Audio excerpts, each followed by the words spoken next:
I got so much motherfucking design on right now.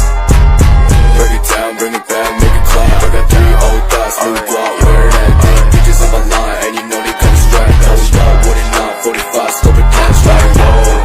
How you fucking with these hoes up?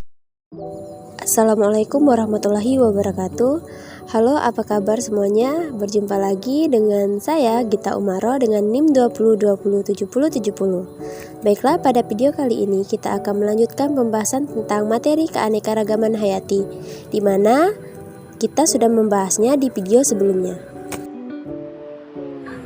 Adapun tujuan pembelajaran kita yang pertama yaitu mengidentifikasi pola persebaran flora dan fauna di Indonesia. Yang kedua, mengidentifikasi upaya dan pelestarian keanekaragaman hayati di Indonesia. Dan yang ketiga itu mengetahui peranan keanekaragaman hayati di Indonesia. Baiklah, langsung saja. Seperti yang kalian ketahui bahwa Indonesia ini disebut sebagai mega biodiversitas karena memiliki tingkatan keanekaragaman hayati yang tinggi, baik itu flora ataupun faunanya. Dan perlu kalian ketahui bahwa hampir 30% spesies di bumi berasal dari Indonesia, dan walaupun penyebarannya tidak merata di seluruh pulau. Lalu bagaimana sih pola persebaran flora dan fauna di Indonesia? Mari kita bahas. Yang pertama itu persebaran flora di Indonesia. Flora di Indonesia mencakup dalam kawasan Malaysiana, yaitu meliputi Indonesia, Filipina, Malaysia, Kepulauan Solomon, dan Papua Nugini.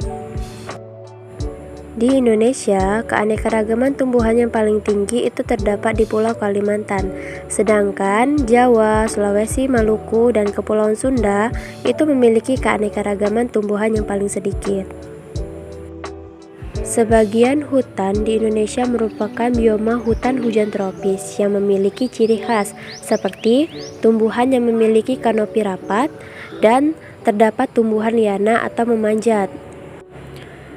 Selain itu, terdapat tumbuhan endemik yang meliputi bunga Rafflesia arnoldii yang terdapat di Bengkulu dan Jambi serta Sumatera Selatan, serta terdapat tumbuhan anggrek Tai Soekarno yang terdapat di Sumatera Utara.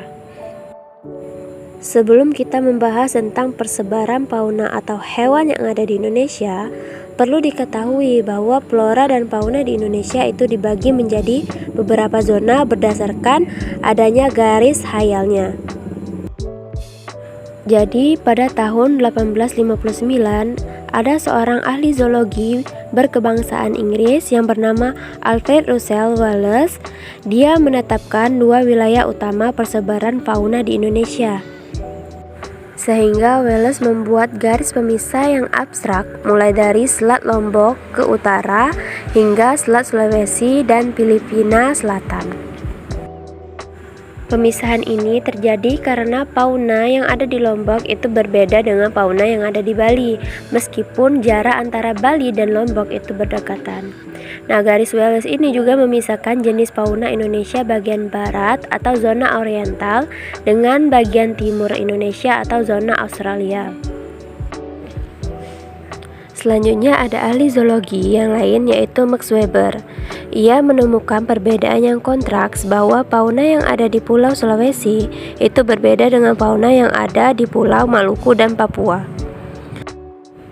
Garis Weber ini berada di sebelah timur Sulawesi memanjang sampai ke Kepulauan Aru. Sehingga garis Weber ini memisahkan fauna Indonesia menjadi bagian timur dan bagian tengah. Sulawesi merupakan wilayah peralihan yang memiliki hewan-hewan peralihan di antara wilayah oriental dan Australian. Jadi, persebaran fauna di Indonesia itu terbagi menjadi 3 zona, yaitu zona oriental, peralihan, dan australis. Nah, zona oriental ini meliputi Sumatera, Jawa, Bali, dan Kalimantan. Sedangkan zona peralihan itu meliputi Sulawesi, Kepulauan Nusantara. Sedangkan untuk australis itu meliputi Papua dan pulau-pulau di sekitarnya. Untuk zona fauna daerah oriental itu memiliki ciri-ciri yaitu dengan spesies mamalia yang berukuran besar, berbagai macam jenis kera, burung yang berkicau namun tidak menarik. Adapun contoh-contohnya seperti harimau Sumatera, gajah Sumatera, orang hutan, katan Kalimantan, jalak Bali.